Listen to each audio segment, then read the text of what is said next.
introverted noise. Hurry up, Daddy. Let's do it. Rolls out to the right. 5 seconds to go in the first half. Dante fires deep to the left. Moss caught it at the 11, but now he pitches it to Mo Williams. Touchdown! You gotta be kidding me!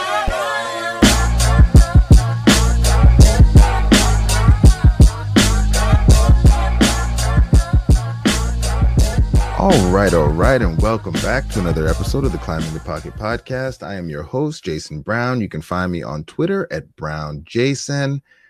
Happy days are here again, joined once again by the full crew here to preview a game against, the off-season and potentially now in-season nemesis of our Minnesota Vikings. So let's go ahead and get right to it. JR, my man, QB1, how you doing? Good, man. Feels like it's been forever. But I'm excited to be back. I'm excited to be back. It's been too long. My man, wide receiver one, traveling man. How's it going, Myles? How you doing? It's good, man. I'm good. I'm tired, busy, but I'm good. How many states you visited here lately? 1, 2, 3, 4. Boy. Okay, racking up them frequent flyer miles. I like it. That's the plan. You can send me a ticket here before too long. That's what we're talking about. Right. Saxy Prince, my man. How's it going? Pretty good. How y'all doing? Got the full crew back in. It's good to have us all, here and being brotherly and whatnot. Hey, so we'll do it. All right. Well, we're just going to jump right in. And this wasn't on the show notes, but we got some time here. And so I need to get your take, get your opinions, because, things have not gone the way people have anticipated so far this season. Obviously, really in every game so far this season, the defense has not really played the way we would have expected it to play against the opponents that we faced season to date. And so obviously there's a take that's out there. I know each of you has seen it. We haven't really talked about it, but, we got some time. I want to get your opinions now. So, JR, what are your thoughts on the take that's out there? And I think most forcefully put forward by our man, Realistic Randy, about Mike Zimmer potentially being on a hot seat, especially if they can't get this defense figured out and the season kind of spirals out of control. It's pretty ridiculous, man. And Vikings fans are acting like they're the Patriots or something, and they're used to having all the success in the past decade, which hasn't been the case. We finally get an established coach who's done some really good things here. And now I know the season was Super Bowl or bust for some fans, and it's only a quarter of the way through the season. When the Vikings started 6-0, they ended up finishing with 8-8, I believe it was. So there's a long way to go. Let's let the season play out. But him, Zimmer, and Spielman being on the hot seat or any talk of that is just ridiculous at this point, in my opinion. Okay, and so I guess from your perspective, obviously, things, as you said, haven't gone the way that we'd expect. Still a lot of season left to be played.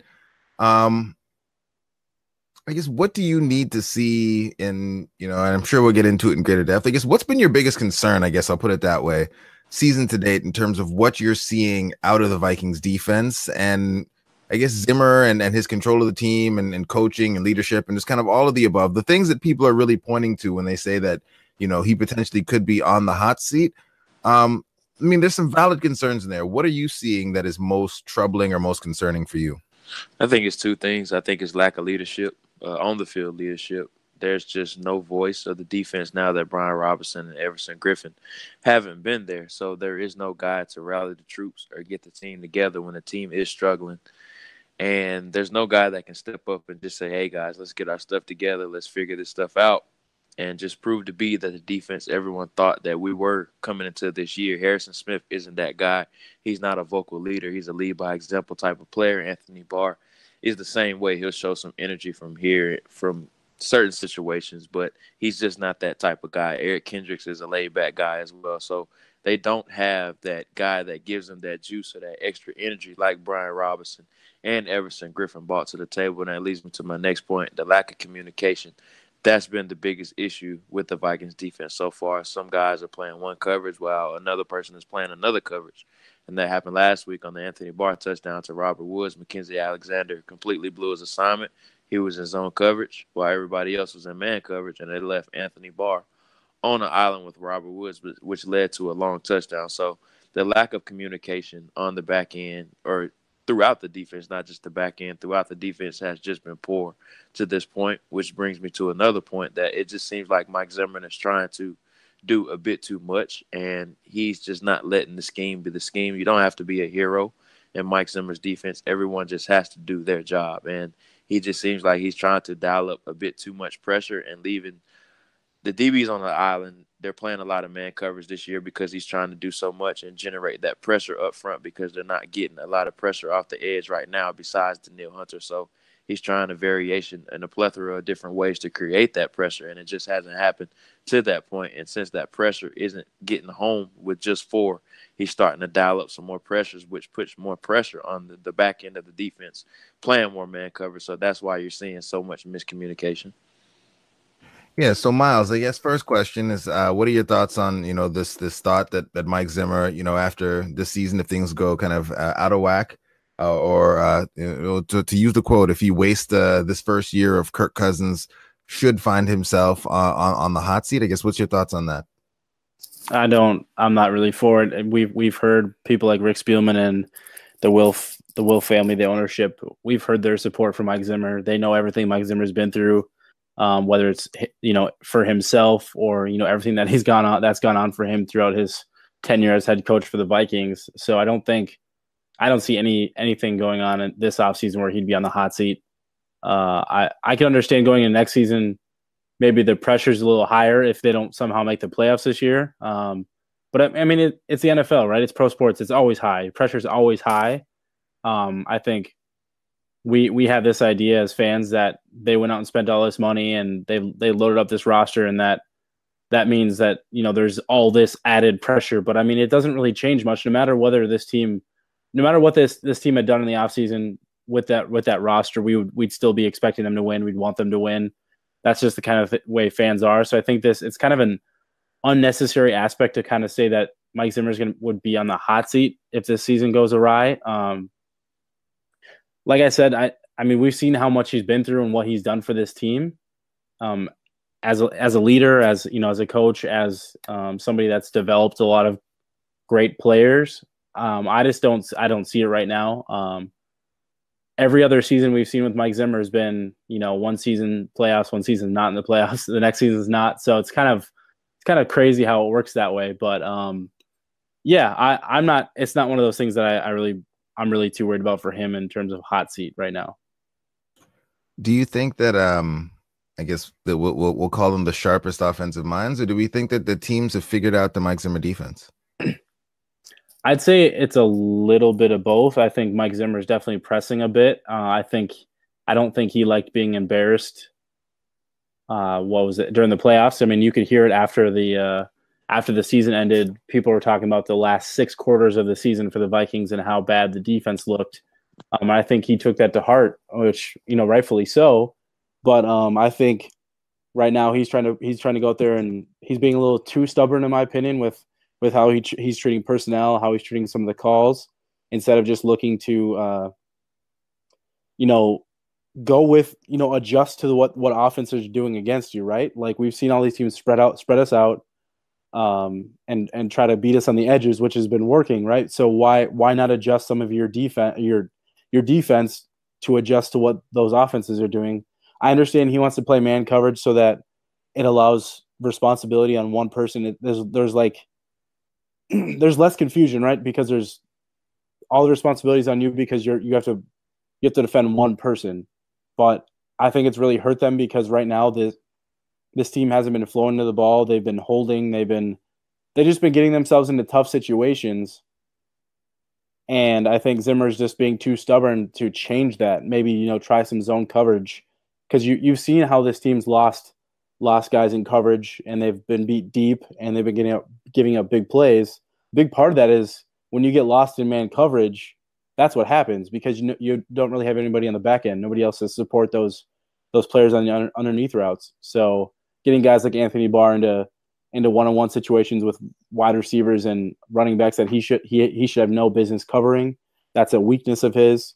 Those kind of scenarios, they're not sustainable for this defense. You have to be able to adjust and try something new. And if you're not willing to try something new, then that's where the problem comes. And I know it's only 4 games, so we'll see how Mike Zimmer adjusts. But I do think there's some stubbornness there that he just he just thinks that his scheme is not perfect, but I think, he's a coach. I get it. Just like a player, you're confident in what you do, and it's worked for so long. I just think he's having a hard time adjusting to these new offenses. All right, Saxy Prince. I'm going to assume that you're in line with the rest of the guys on the pod here. Zimmer shouldn't be on the hot seat, so I'm just going to jump right to it. I guess, what are your thoughts? What are you seeing when you look at things with the Vikings defense? And what do you think they can do?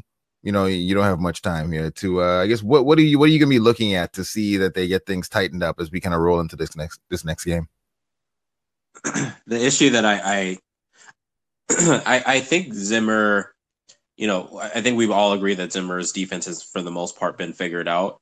Kind of good and bad with it, because, as I was watching the game with McVay and stuff, I think he studied Zimmer's defense enough to know, if I start this way and then I completely change, the formation that I'm in, I can almost guess what Zimmer is going to do.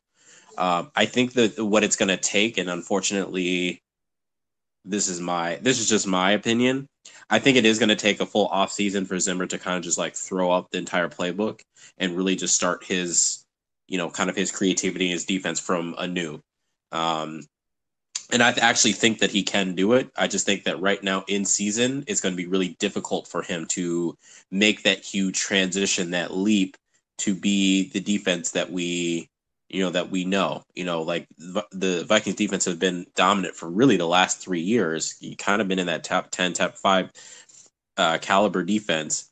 But now the fact that we've been exposed, now that all the concerns that we've all kind of shared about, us facing athletic tight ends, us facing, really, really smart offensive minded coaches, really having quicker, skill position type players. Those things were happening all at one time when we were facing the Rams, obviously when we faced the Eagles. And I think it'll continue to happen throughout this season. Now, I think Zimmer can make a few adjustments. He can find ways to put Anthony Barr into the dirt, maybe a little bit more so they can't do that. Obviously the use of Eric Wilson, I think, would be helpful. Maybe even George Iloka. I'm not sure what their plan is for him. But I do think it's going to take Zimmer to probably switch things up from, he probably had a game plan from the start of the season. This is how I want my defense to run. This is how I see us really kind of outsmarting teams. And then, he comes out, first couple of games of the season and gets smacked in the mouth. And then just well, I'm probably going to have to start from the beginning and really figure it out. Because right now he's obviously trying to, kind of like JR said, kind of just out scheme everyone. And really it's just kind of putting the defense in poor positions, in which I think it is a little bit more on Zim than it is on individual players. I think you can see you see Harrison Smith giving the proper effort. You see Anthony Barr giving effort. I mean, it's not a matter of effort. I think it's just a matter of, players are playing poorly, but I think they're also being put in positions that don't really utilize their strengths. Well, all right. Thank you for that great insight. But, Prince, I got to cut you off because the man, the myth, the legend has joined us. Michael, Mr. Kiss, how's it going, my man? It's going great, man. Just watching some football, enjoying these Assassin's Creed Odyssey trailers and whatnot. So it's a good night. Well, ladies and gentlemen, we have the man, the petty king himself, Michael Kist, has rejoined us here on the Climbing the Pocket podcast. Sir, since we last spoke, what have you been up to? Where can we find your work now? What's been going on, man? Yeah, I've joined SB Nation full time as a podcast producer. I'm lead voice for bleedinggreennation.com. So you can check our podcasts out on Bleeding Green Nation. You just put that into iTunes. It should pop right up for you. And still doing some stuff for Inside the Pylon, a little behind the scenes and whatnot. But mainly bleedinggreennation.com, covering the Super Bowl champion Philadelphia Eagles. So it's a good time to be alive. Super Bowl champion Philadelphia Eagles. Yeah, you got to. But I mean, that's actually, it leads perfectly into my next question, because how are you and the rest of the Eagles fan base dealing with people actually looking at you and giving you respect? Because it felt like a lot of the Philly fandom has been kind of wrapped in we don't get the respect we deserve, or nobody loves us, nobody likes us. But kind of now everyone loves Philadelphia. Everyone's saying that, your team is run the way it should. The front office is great. Your coach is great. How are you guys dealing with like the expectations and all of those things now? Oh, they find a way to be upset about something. That's for sure. We found that out after they went 2-2. And if you look at the comments section in bleedinggreennation.com, you can see that Super Bowl does not cure everything. We had a very smooth summer, spring. Everything was happy and roses. And now all as anybody wants to talk about is Jalen Mills and, some of the struggles from the offensive line. But yeah, I mean, it still feels different. Just that loss to the Titans I haven't felt that way about a loss since probably like week 2 from last year. But you get over it pretty quickly, or at least I do. At least I do. I don't know about the rest of the fan base. They still seem pretty heartbroken by it. And what is it that, even immediately after winning the Super Bowl, what is it that fuels what seems to be the never ending pettiness of the Eagles fan base, where someone, Pro Football Focus or someone might say, you know what, Harrison Smith's a pretty good safety. And then the comments would be just straight up overrun by Philly fans coming to be 38-7, just down the entire match, just kind of just blocking it out. Like, what is it that after, winning the Super Bowl just still drives the Philly fan to just need to relish in that level of petty for the entire offseason?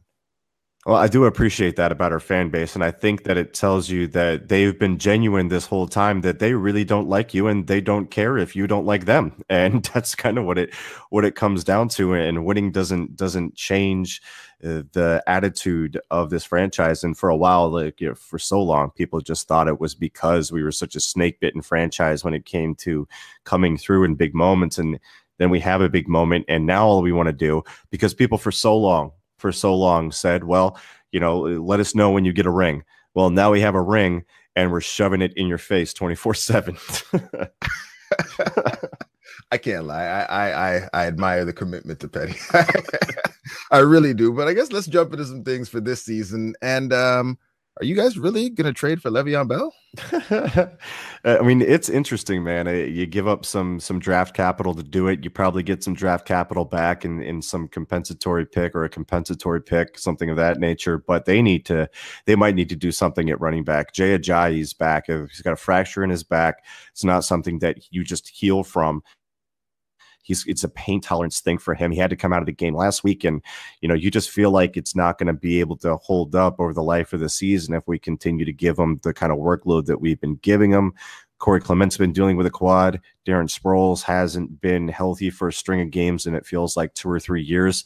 So, yeah, I mean, I'm more the ilk of like find a bargain bin, running back like Spencer Ware at Kansas City, someone that can come in and pass block, which has been an issue for us, and do some decent things as a receiver and as a runner. But, man, the sexy names get the headline. So that's what we're talking about now. And let Lock and Ford put it out there. And I'm not against it if it happens. I trust in Howie, but at the same time, I'm not holding my breath that it'll happen either, because that's a big move for the Steelers to make too.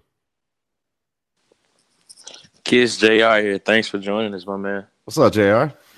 Rodney McLeod suffered an injury. Carson Wentz is just returning. Alshon Jeffrey got back last week, I believe it was. The Eagles still are a bit banged up, though, and their chemistry just hasn't been there to this point. So is the fan base really concerned about a Super Bowl hangover or anything of that sort? Yeah, I think the hangover isn't necessarily with the attitude. It's definitely with the injuries, as you alluded to. I mean, we came in already banged up with Alshon, and Derek Barnett had sports hernia surgery, and Brandon Graham didn't look the same for the first couple of weeks because he was still dealing with that high ankle issue that he had throughout the playoff run. And Mac Hollins is on IR, and Timmy Jernigan was busted up in the offseason. It's all been injuries, and it seems like we get a piece back with Alshon Jeffrey, and we immediately lose Rodney McLeod for the year, and it throws our defensive secondary into a little bit of chaos there. So getting some pieces back and just, staying stable with the same lineup on either side of the ball for more than 1 week would be incredibly welcome for this team. If they do that and they can put together like a big old-fashioned 2017 Philadelphia Eagles blowout, I think it'll assuage a lot of the concerns around this team. But right now, you have to get healthy, you have to stay healthy. So that's 2 moving parts that right now haven't aligned for us, and it's unfortunate. So you mentioned offensive line concerns. I guess, you know, we know a little bit about that, and that's something that I guess going into a season we wouldn't have really thought about as something that would be an issue for, you know, the Eagles based on who you guys have there. I guess what's been going on across the offensive line that has been causing concern for you guys and for the fan base? Well, first of all, you know, Jason Peters is getting a little up there in age, and he's coming back from an MCL and ACL tear, and he's been dealing with a quad injury too for the beginning of the season. So he hasn't shown the movement skills that he's shown in the past, and we don't know if that's temporary or if that's just, you know, a product of the major injury and the age as well. So there's a little trepidation there as far as that goes. The other thing that we've been struggling with, and this alluded to, you know, I alluded to this with the running back conversation about Spencer Ware being a good pass blocker, maybe trying to go get him.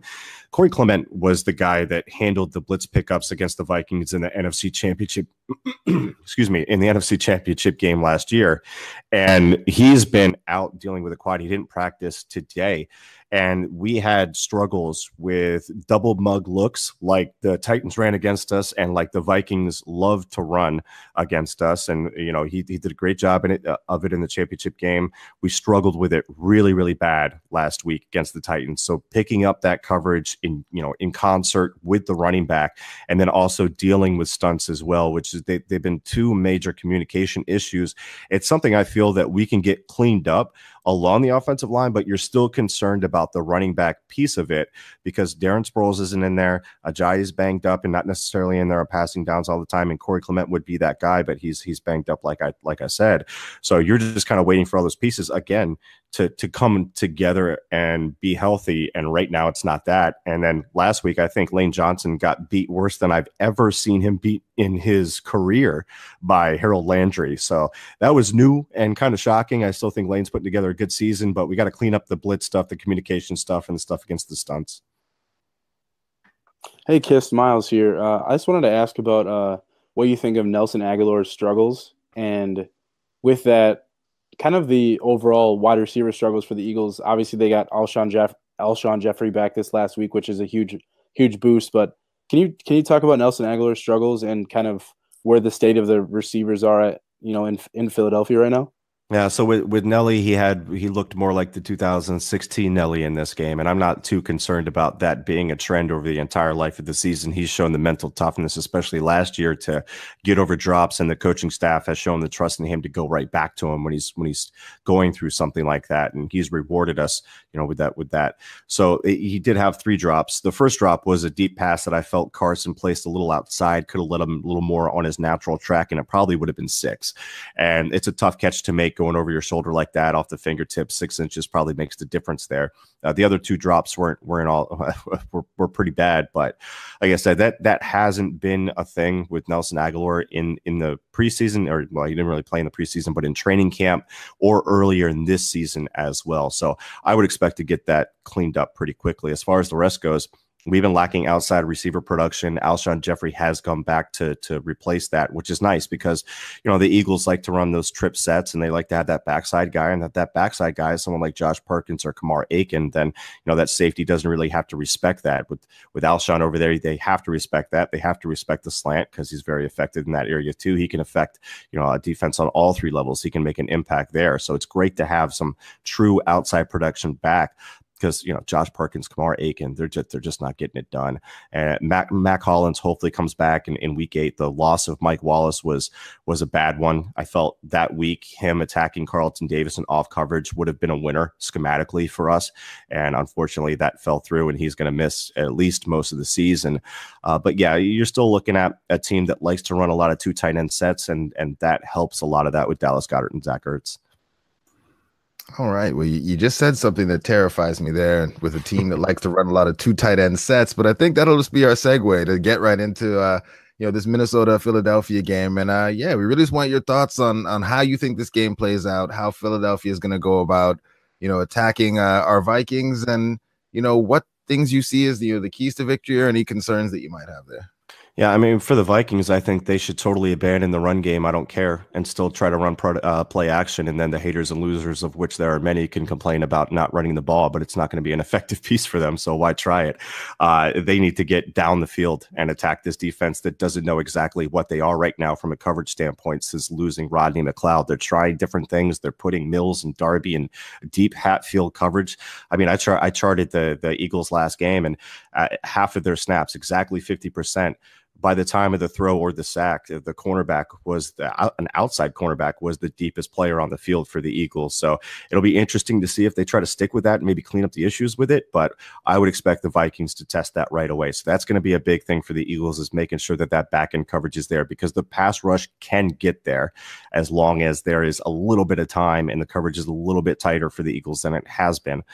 For the offense, it's more about execution. That offensive line I feel has a plus matchup against the Minnesota Vikings defensive line that is missing Everson Griffin. They should be able to run the ball.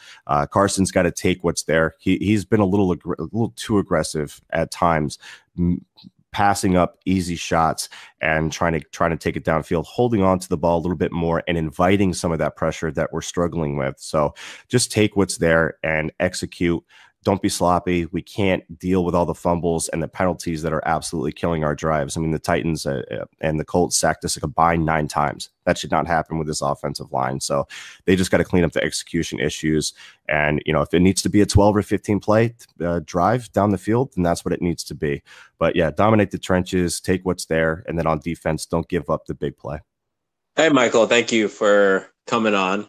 Last time the Vikings and the Eagles faced each other, obviously there was a different signal caller with the Vikings, but this time, Kirk Cousins is going to be under center in this matchup. How do you think that, he's done so far this season, and how do you think that, he might provide a boost in this game that maybe is a little bit different than Case Keenum? I think he's been really good this season, and I think he's definitely capable of lifting that offense to some higher performance, especially with the 2 weapons with Stephon Diggs and Adam Thielen, having those 2 guys go to work against some struggling corners. And if they get him a little bit more involved with some play action, I know that, people think that play action means that you have to have a solid running game. That's not necessarily the case. I don't necessarily believe in that. They need to get him on the move and do things that he was successful with in Washington. I expect them to up that usage. But Kirk, for me, man, even under pressure, he's been solid. With play action, he's been solid. He was good in the Rams game. I don't put that game on him whatsoever. He was under pressure a ton that game, over 50% of the time. I mean, he got the ball out quick against the Buffalo Bills, and he was still, I think it was like 2.4 seconds he got the ball out, and he's under pressure 53% of the time. That's a hostile environment for any quarterback, and I think he's performed admirably, and I think he is their quarterback, and he's going to give them the boost that they wanted from that position. Everything else has got to hold up for him. The running game has got to come back, and the offensive line has to find some way, whether they have to hold every play or whatever they need to do just to keep him clean and upright. The offensive line. Oh yeah. I mean, I like your hold every play strategy. I mean, they can't call it every time, can they? I mean, yeah, exactly. and I guess, you alluded to it a little bit, but I guess, what are your thoughts, and how much of you have you guys been using the 2 tight end sets? Because that has been something that, as Viking fans, we have been concerned about. Tight ends have been finding room to work against us season to date, and obviously Zach Ertz had a fairly big play the last time our teams met. So I guess, how involved have your tight ends been so far this season, and how concerned should we be about them in this game? Very, very much so. Zach Ertz was targeted 14 times last game, had 10 catches over 100 yards. He was dominating the middle of the field against the Titans, and was a big reason why the offense was able to move the ball the way it was when it was. In the week before, they came out in 13 personnel with 3 tight ends against the Colts. They did that for the entire first drive, and they went no huddle, and they changed their formations, and it really played with what the Colts wanted to do defensively. They tried to counter with base, with a 3rd linebacker for that entire first drive, and just got smoked. So after that, they come out in nickel to counter with nickel, get more coverage guys on the field, and try to alleviate things for the defensive backfield. So what the Eagles did was, out of 12 and 13 personnel, they ran against nickel 18 times, or 15 times, 18 times times for 115 yards. That's what it is. That's a pretty good average, and that's a 55% success rate that they were doing that with. So they were really gashing them in the run game, and Goddard is an underrated run blocker, apparently. Had 209 inline snaps for the Jackrabbits coming out of college and really got after it in the run game for the Eagles. So he's a threat that way too. You get those two on the field at the same time, add in Alshon Jeffrey, and you've got the flexibility and the versatility with your formations to run or pass out of it. And it's a dangerous thing, and they can really dictate matchups to you that way. All right. Well, that's depressing. I guess we'll let you depress us one more time before we let you get back out of here and enjoying the game. What is your bold prediction and score prediction for this matchup? I believe the score prediction that I had was 27-13 Eagles. Eagles, like I said, they kind of need a little bit of a blowout type win, a feel-good type win. So I think that's more of my hope than what I necessarily think is going to happen. But at home, the Eagles defense has been excellent and have really shut opponents down. So I feel like that's a good winning formula for them. They get teed off on the snap, and they're really going to make life trouble for Kirk Cousins. So 27-13. Bold prediction is that Adam Thielen leads all wide receivers and tight ends in receiving yards, because he's still going to get his work in. Okay. All right. I like it. I don't like a lot of what you had to say about how this game's going to go, but as always, we like having you on the show because your analysis is second to none. So, Michael, thank you again for joining us tonight on the Climb in the Pocket podcast, and I hope you have a good one, man. I appreciate it, man. I will see you on the mean streets of the Twitter timeline. Yeah, absolutely. Have a good one, dude. See you. Thanks a lot. I'm dead at mean streets. The petty god, Saxy Prince. Did I seriously not the entire time? Because that was not intentional. We'll have to check the tape on that one. We'll have to check the tape. I swear I did. Say his name right now. Who's your quarterback? Yinka? Is it Kirk Cousins? Kurt. like Doug Peterson said. Kurt. Like Doug Kurt Peterson Cousins. coming through. I have a lot of respect for Kirk Cousins. All right. Well, yeah, Michael's awesome. And we're going to talk about this Philly game in just a second. But, some of y'all abandoned us last time. So, JR, I got to get your thoughts, man. What happened against these LA Rams? Really, I guess in the defense. The offense did what they were supposed to do, but till the end where they fumbled the ball. But, what happened against these Rams? What didn't happen is the better question. It's like I alluded to earlier when we were talking about the Mike Zimmer segment. Is just way too much miscommunication throughout the defense. There wasn't much pass rush at all. Danielle Hunter showed some bright spots here and there, but he couldn't do it all by himself. Stephen Weatherly, he's still learning. He's a younger player. He's not going to generate that pass rush like Everson Griffin does consistently. So just a lack of pass rush, and then Mike Zimmer trying to create pressure with some exotic blitzes up front left the Vikings secondary and linebackers in man cover situations, and just a lack of communication on the back end showed. And I don't think it was all on Anthony Barr, as fans were trying to make it out to be. Yes, he showed some lack of effort when trying to catch up to the ball carrier, but as far as those 3 touchdowns given up, all of them weren't his fault. And they just ran into a buzzsaw with Sean McVay. Mike Zimmer just got out-schemed, and the things that McVay were doing, Zimmer just hasn't caught up to yet, and McVay exploited those weaknesses in Zimmer's defense. So, and because Michael brought it up, and it was one of the things that, Shanahan did against us, obviously, a couple years ago with the Colts. It's something that, they did a little bit. Well, no, I guess Myles called it. I feel like he called it before it happened, but maybe I'm just, misremembering the timeline on things here. But, using heavy personnel to dictate matchups. And, as we move forward and we think ahead in the season, what would you be doing in these situations where teams are trying to get us in our worst possible kind of coverage with our worst possible coverage team out there before spreading us out and really dictating who covers who and then attacking whoever the weakest link is going to be? Well, it's really tough because the best way to explain it is that what Sean McVay was doing is that he was using certain personnels out on the field to give the illusion like he was going to use some condensed sets. But as soon as they broke the huddle and got to the line of scrimmage, they would shift into a completely different formation. And that was an example. I believe it was the Cooper Kupp or it was the Robert Woods touchdown down the seam. So they came out in 13 personnel, which is just they had 3 tight ends on the field. And they hid one of the receivers, which was Robert Woods, at fullback. And so before the play, they motioned him out into the slot. But prior to that, he was lined up at fullback. So it gave the illusion like they were in 13 personnel, which is why Ben Gideon was on the field on that touchdown. And so prior to that, they would line up in a heavy personnel set or a heavy formation. And then right after that, Jared Goff, I'm sure you heard it, he would say turbo, turbo. And that just means that they would spread out into an empty set, meaning there's no backs in the backfield.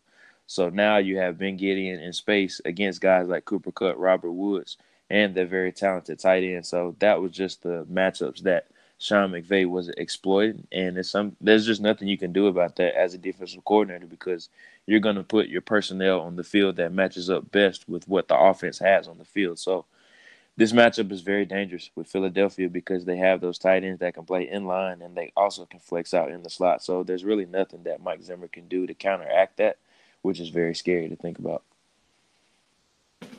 Oh boy. So Myles, I guess similar question for you because I know you were quite worked up, very upset about the fact that we were putting base personnel out there, with these Rams. And, Michael just talked about it. Philadelphia has, 2 very good, tight ends. I guess what are you hoping to see if Philadelphia goes heavy in this matchup, especially given what Michael just said? I mean, their offensive line is great. So, I mean, they really have the option of spreading us out and attacking us with these tight ends down the field. But, I mean, if they want to play bully ball against us, they also have the offensive line and tight ends to do that as well. So, given kind of that conundrum, what are you doing if you're the defensive coordinator? How are you counteracting that going into this game? Yeah, I will say that I think this is a different matchup than the Rams in terms of overall weapons. Obviously, the Eagles have the better tight end core. Their top 2 tight ends are significantly better than what the Rams have, but the Rams have overall better weapons in terms of their top 3 receivers and their running back, which I think Sean McVay, he uses and exploits that a lot. And he used that against Mike Zimmer in terms of Mike Zimmer's tendencies of seeing more than one tight end in the field. That means they stay in base defense. So Sean McVay took advantage of that. Now for the Eagles they consistently run in 2 tight end sets, but I think the difference is Dallas Goedert isn't really the blocker that you're going to get from, sometimes jumbo tight end packages and stuff like that. So in my opinion, I wouldn't use Dallas Goedert and Zach Ertz for the most part. Like not that they're like not capable of being efficient blockers, but that's not their skill set, right? They're pass catchers. So I think you see that when they're both in the game at 2 tight end sets. I'm not saying you can't ever go base against this team because I do think this team is a little bit more different in their philosophies. But I do think I would love to see an opportunity where the Vikings, maybe they shift to a zone defense or a little bit more zone. And instead of getting their linebackers into mismatches against Zach Ertz or Dallas Goedert or what have you, you put them more into a zone scheme and allows your team to kind of take the pressure off your linebackers to having to man up against these elite pass catchers. We know Anthony Barr is not very good in coverage at all. We know Ben Gideon's had he's not good in pass coverage either, right? His biggest skill set is probably helping to stop the run, which is understandable, is why he's in the game in those base package defenses. But putting those guys into man coverage situations against elite receiving tight ends is not a smart move, in my opinion. So if you wanted to do that and you want to continue to do that, why not give one of your big safeties an opportunity to play that role? Because we've seen guys like Harrison Smith, Anderson Dejo roll down and play that linebacker role, not on a consistent down-to-down basis, but we've seen it. And I know having to block or having to shed blocks against linemen for those guys would be a lot harder than it is for a guy like Ben Gideon. But at the same time, if they're going to try to bully you, but then they're going to try to take advantage of your man coverage, at least I'd rather not get beat deep in man coverage with a safety, as opposed to maybe getting beat here or there in run against the run by having one of those big safeties in there rather than a linebacker. So I don't know. There's a little bit of that like give and take. You got to be willing to take away the big plays that they might be able to get away with our linebackers in there against the pass, as opposed to the trying to maybe give up a little bit more chunk yards against the run every once in a while if you keep a safety in there. So I'd rather be more on this side of not giving up the big pass plays, because we know that that's where we're getting killed right now. Teams are gashing us with their tight ends. They're making those deep passes, those deep play action passes and whatnot, and they're the disguising of where they're moving their tight ends or even their slot receivers, as we saw last week with the Rams. So making sure that we're not putting ourselves in a situation where we're going to get taken advantage of in that way is really important. And I think Mike Zimmer needs to address that. I'm not saying that this is the end all be all. This is the only way to do it. But if I were trying to look for a new way to do stuff, maybe try a little bit more zone coverage again in base package, or trying one of those guys like George Iloka, Harrison Smith, or somebody to play in that third linebacker role to help you against the pass. All right, Saxy Prince, bring us home here, because Myles just mentioned him, and I need to. I mean, you're up there. You and Myles are up there. Maybe you're hearing some things that the rest of us aren't. But what's going on with George Iloka? Because he's been a good player. He's been considered to be good by Pro Football Focus, Bleacher Report, and the other people who kind of watch and chart players and all the rest. And we as fans were super excited when he signed because of the skill set that he can bring to bear with his defense. There was talk of big nickel and all these other things. What's going on? What are you hearing? Why isn't he playing? And what element do you think he could bring to this defense were he to get on the field? I honestly don't know what's going on with the George Iloka situation.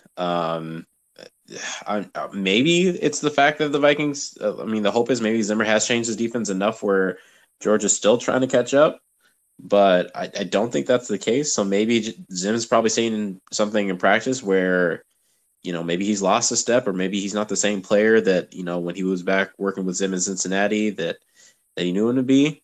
Honestly, I think with Everson Griffin out, I think this kind of helps us. This should help us solidify putting Anthony Barr, on the line a little bit more so.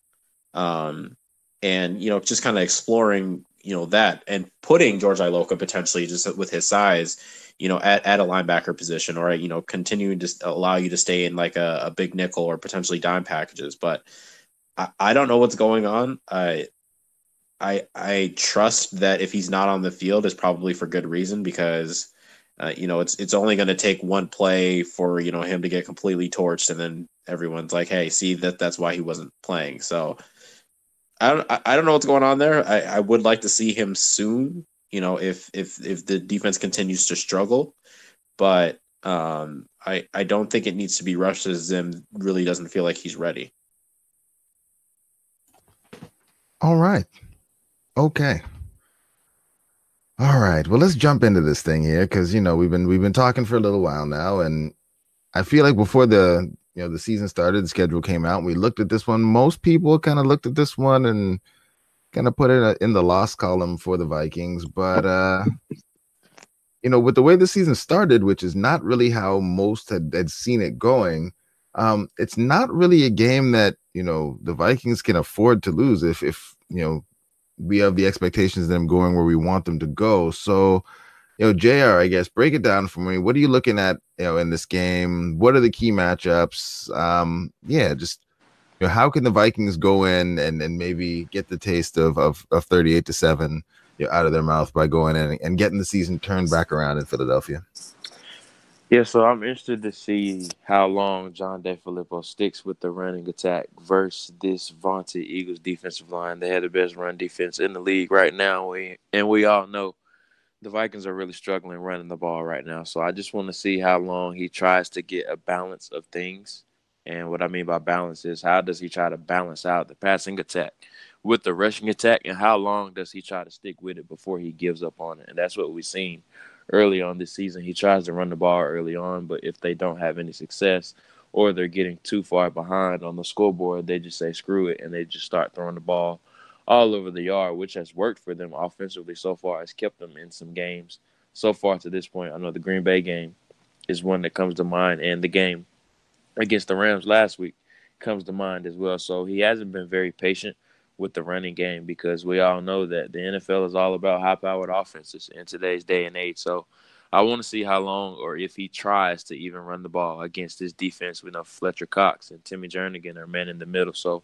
it's going to be very tough to run the ball. But if he doesn't have any success, does he just give up on it by, let's say, the second quarter or something like that? So I'll be keying in on that. And let's just see if the Vikings can show a glimpse of being that defense that we saw last year. Now, I'm not expecting them to come out and immediately be that type of defense that we saw from a year ago, but can they get some stops in certain situations and create some turnover? So that'll be the two biggest things that I'll be looking for in this game. All right, keeping things moving here, Myles. From your perspective, what are you looking at? What are the keys, and what do the Vikings need to do to pull off this upset? Well, first off, I think they just need to score more points than the Eagles. No, really, I think the biggest thing that they need to do is be effective on defense, and I know they've actually been overall pretty decent on third down, if I'm remembering correctly. Jayson, you're the numbers guy. I think they're like 5th in the league right now. I think I saw a stat somewhere that said that. But I think just being able to get to stop long drives. I know they've given up a few long drives that have really hurt them. Obviously, the offense turning the ball over in their own territory does them zero favors. That's a big part of it. But I think on the offense, being able to sustain drives, right? Like, be able to move the chains, be able to, like I think Jared pointed to, run the ball a little bit more effectively, because I think that's going to help open up a few things. It's not going to allow the Philly defense to just pin their ears back and rush, because that's what's kind of been happening, and I think that's where a lot of the ineffectiveness from the offensive line and pass protections come, because D linemen are just pinning their ears back because they know we can't run the ball, so there's no fear of it. And Myles, you are correct, but this is one of those delightful times where the numbers are lying to us, where the Vikings are very good on third down, so they're ranked 5th right now in third down, an opponent's third down conversion rate, but it appears as though some of that might have to do with the fact that opponents just aren't going to third down all that often. Sure. Because the Vikings are ranked 27th in opponents' yards per play. So it looks like opponents are just gaining so many yards on us. So it looks at 6.1 yards per play, according to teamrankings.com, is what opponents are getting per play versus the Vikings. So, they're going first down, second down, first down. Right. And every now and again, when they get to third down, we're doing okay. But right. Yeah. So we know Zimmer likes to get his defenses into third and long situations, because then that's where he gets to be as creative as that's where he gets to be as creative as he can, right? So I think being able to get the Eagles into third and medium, third and long situations, not letting them get ahead of the chains. Like you said, they're giving up over six yards per play. That's a big key. Then that's probably the biggest key. If they can shorten that down and get the defense and get Philly's offense into third and long, third and manageable situations, third and medium situations, they're going to be allowed to be a little bit more creative. They're going to be able to do more things and hopefully get off the field more often. So I think that's obviously the biggest key on defense, and not giving up and not putting yourself into unfavorable situations against this offense with their tight ends. And we expect Xavier Rhodes to shadow Alshon Jeffrey. Xavier Rhodes there's been some struggles early on. Obviously, I think we've seen that in years past, and we've seen him get better as the year goes on. I would love this to be one of his shutdown games where he shuts down Alshon Jeffrey, kind of in ways he's done with guys like Odell Beckham Jr., Julio Jones, AJ Green. The list goes on. Mike Evans. just to where those guys aren't the effective as they are, and you're taking that away because that's a big part of this offense for the Eagles when they're not going to their tight ends is Alshon Jeffrey. So being able to take that away is, I think, really big. And then on the offensive side of the ball, obviously the turnovers is the big part. Then I alluded to it earlier, just being able to run the ball a little bit more effectively so that the defenses can't pin their ears back and get after our quarterback, because as we've seen, this offensive line is not going to hold up a full game trying to pass over 50, 60 times a game. That's just it's not a realistic ask. So that's probably my biggest aspect of this game is just being able to do that. All right, Sexy Prince, bring us home. What are the keys to this game? How can the Vikings shock the world?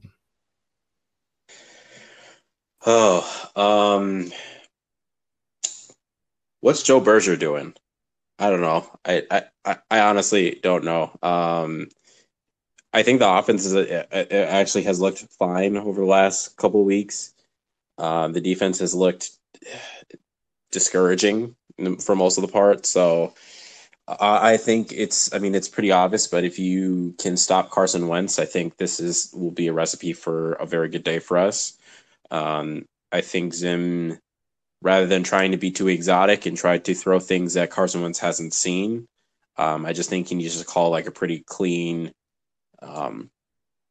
weird to say, maybe even just like a basic thing, just a basic game, so that again Peterson's not constantly finding ways that he can predict what Zimmer's going to do, which it has become the norm. Outside of that, I think you probably need a defensive or special teams touchdown. I think that's really the only way that I can see us winning. Obviously, I think the offense will be able to put up points, but I just think you need help somewhere else to really slow down this other team. Okay, and yeah, I'm gonna ask. I want all of your opinions on this, because one of the things, and I mentioned it, on the timeline earlier in the week, but one of the things the Vikings have actually been lacking in, as much as they've been throwing, the Vikings still haven't been really generating explosive plays. So while Kirk Cousins and Adam Thielen have been putting up, historic numbers, as Vikings PR likes to remind us on a regular basis, because, we got to find some silver lining in all of this losing. We're not putting up the explosive plays for all that is, for all the volume stats that Kirk Cousins is putting up right now. We're actually ranked lower from an explosive play standpoint than we were in either of the last two seasons. So JR, Myles, Yinka, we'll rapid fire this one straight down the line. JR, you start us off here. What do the Vikings need to do to generate some actual big plays in the passing game? Because that really seems to be a big part of what is missing from this offense right now. Just be more aggressive early on. I know John DeFilippo doesn't trust the offensive line, and that's evident with the way they attacked Green Bay in the first half. And if he takes that game plan from how he executed the deep passing game and just says screw it in the fourth quarter against the Green Bay Packers, because they were down at that point, if you just attack all the time like that, I think they'll start to generate some more explosive plays. Now, of course, that's not sustainable, because regression is going to happen when you have those deep passing plays. But like we saw with Pat Shermer last year, sometimes you just have to take those risks down the field with those deep play actions, or just trying to get those chunk plays down the field. So just be more aggressive early on. Myles, same question. Yeah, like JR said, be more aggressive early on. And I alluded to earlier, I think just being able to run the ball a little bit more effectively, it's not going to help with the I don't think it's really going to help with the play action, because the play action has done well. I just think it's going to stop the defenses from pinning their ears back and playing deep coverage, because when you can get into better second and third down situations, it allows the defense to loosen up a little bit more, not play so far back, because when you need 8+ yards on third down or second down, it's a little easier to take away the deep plays. So loosen that up a little bit. All right, Sexy Prince. It's probably my answer every single week, Stephon Diggs. And I know what opposing defenses are doing. They're, rolling coverage over to his way. They're finding ways to really blanket him continually.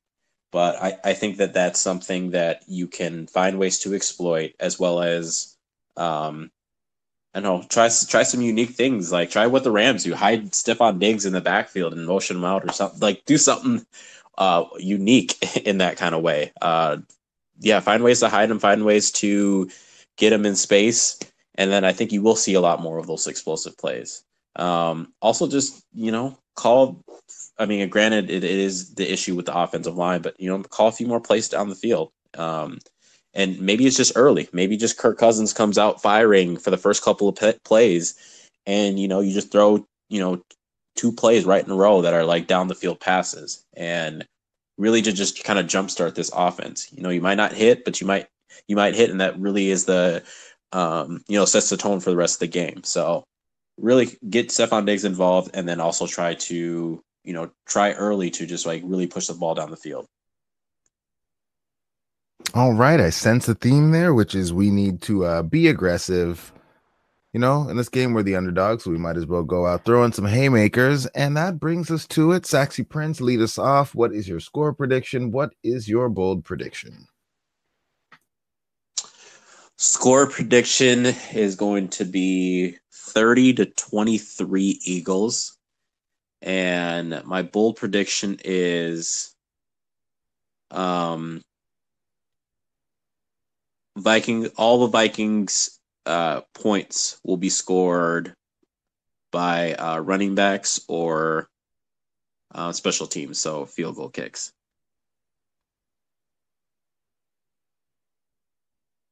Okay, you're getting incredibly specific there. Running backs or special teams. JR, score prediction, bold prediction. I don't really feel good about this game just because of the momentum that the Vikings don't have right now.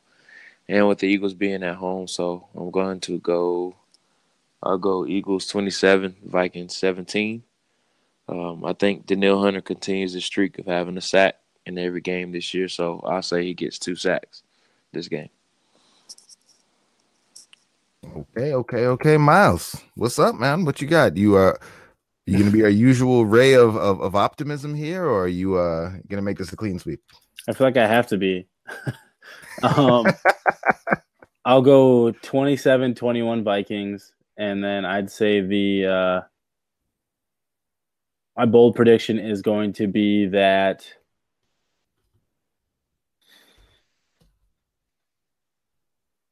the Vikings create 3 turnovers on defense. Is that yeah.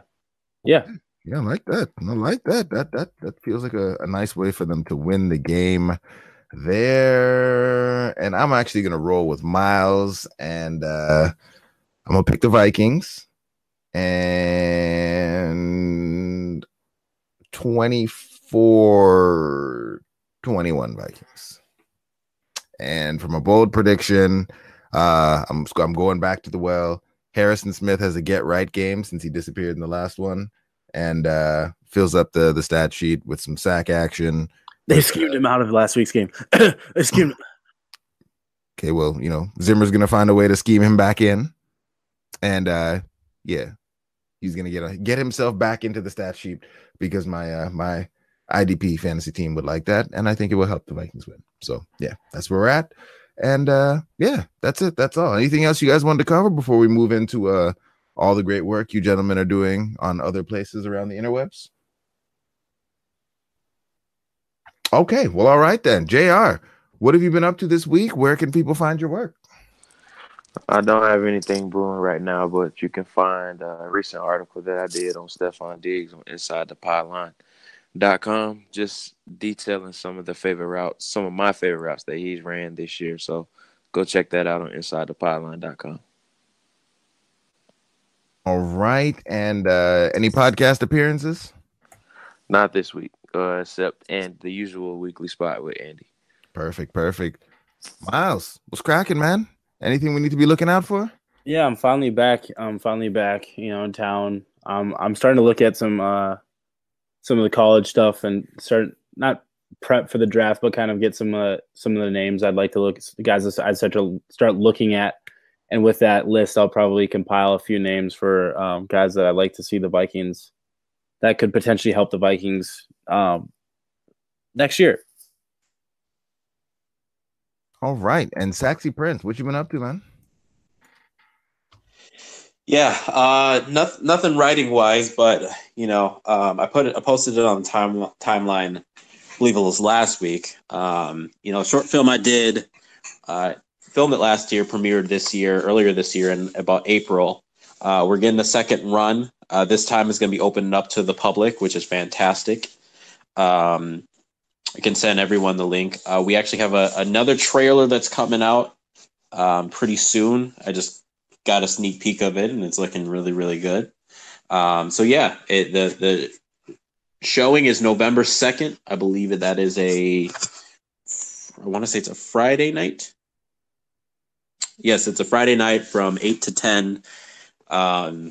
Please buy tickets ahead of time. You can buy them at the door. They're $7 if you buy them ahead of time. If you can buy them online. And you can also buy it at the door. There's only $10 as well, too. Bring friends, family, anyone who loves a good story. Support your local actors. Well, all right. That's it. That's all. Support the man, Zaxi Prince. We'll put the link to these things in the show notes. And that's it. Thanks for sticking with us, listeners. And we will talk to you soon. Have a good one.